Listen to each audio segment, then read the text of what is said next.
ایران کا دعویٰ، خطے میں امریکی فوجی تنصیبات کے خلاف مربوط جوابی کارروائیاں۔ IRGC کے مطابق کویت اور بحرین میں 18 امریکی عسکری اہداف نشانہ بنائے گئے، یعنی امریکی ملٹری بیسز، ملٹری ٹارگٹس نشانہ بنائے گئے۔ کہاں کہاں؟ کویت میں بھی اور بحرین میں بھی۔ واشنگٹن اور تہران کے درمیان کشیدگی خطرناک مرحلے میں داخل، خطے میں بڑے تصادم کا خدشہ۔ مشرق وسطیٰ یعنی میڈل ایسٹ میں ایران اور امریکہ کے درمیان کشیدگی ایک نئے اور زیادہ خطرناک مرحلے میں داخل ہوتی دکھائی دے رہی ہے، جہاں دونوں ملکوں کے درمیان بڑھتی ہوئی محاذ آرائی پورے خطے کے لیے، پورے ریجن کے لیے خطرات میں اضافے کا باعث بن سکتی ہے۔ ایران جھکنے کو تیار نہیں ہے۔ ایران بار بار یہ کہہ رہا ہے کہ اگر آپ بات چیت کریں گے تو بات چیت میں بھی آپ کا استقبال ہے، اگر آپ طاقت آزمائی کریں گے تو اس میں بھی ہم پیچھے نہیں رہیں گے۔ ایران کے اسلامی انقلابی گارڈ کور یعنی IRGC اور ایرانی فوج نے اعلان کیا ہے کہ انہوں نے خطے میں امریکی فوجی تنصیبات کے خلاف مربوط جوابی کارروائیاں کی، یعنی کوآرڈینیٹڈ اور بہت ہارش۔ ایرانی حکام کے مطابق یہ آپریشن جنوبی ایران کے مختلف علاقوں پر امریکی حملوں کے جواب میں کیے گئے۔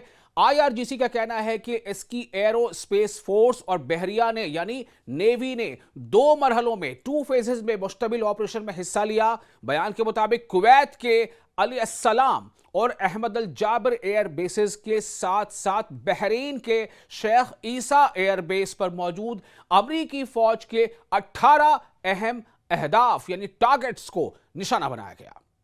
ایرانی فورسز کا دعویٰ ہے کہ ان اہداف کو، ان ٹارگٹس کو تباہ کر دیا گیا ہے۔ یہ دعویٰ ہے ایرانی فورسز کا۔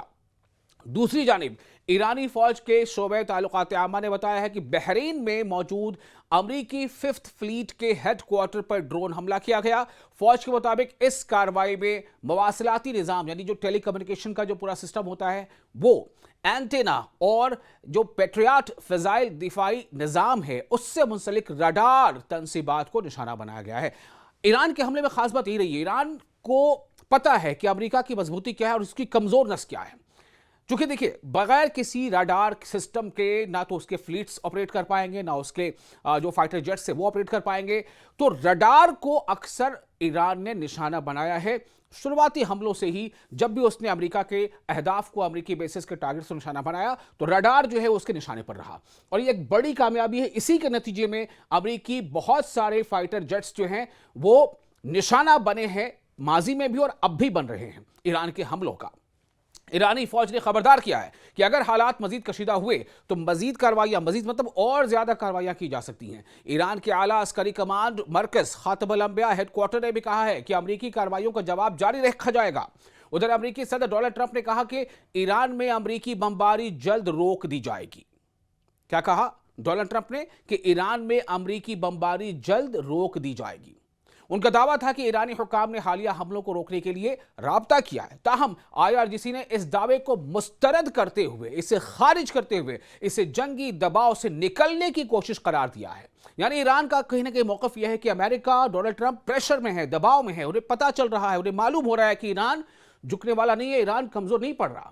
یہ تمام پیش رفت ایسے وقت میں سامنے آئی ہے جب جنوبی ایران، جنوبی مطلب آپ سمجھ رہے ہیں نا، سدرن ایران یعنی ساؤتھ، دکشنی ایران، جب جنوبی ایران کے مختلف علاقوں میں دھماکوں کی اطلاعات موصول ہو رہی ہے اور امریکی فوج نئی عسکری کارروائی یعنی ملٹری ایکشنز کی تصدیق کر چکی ہے۔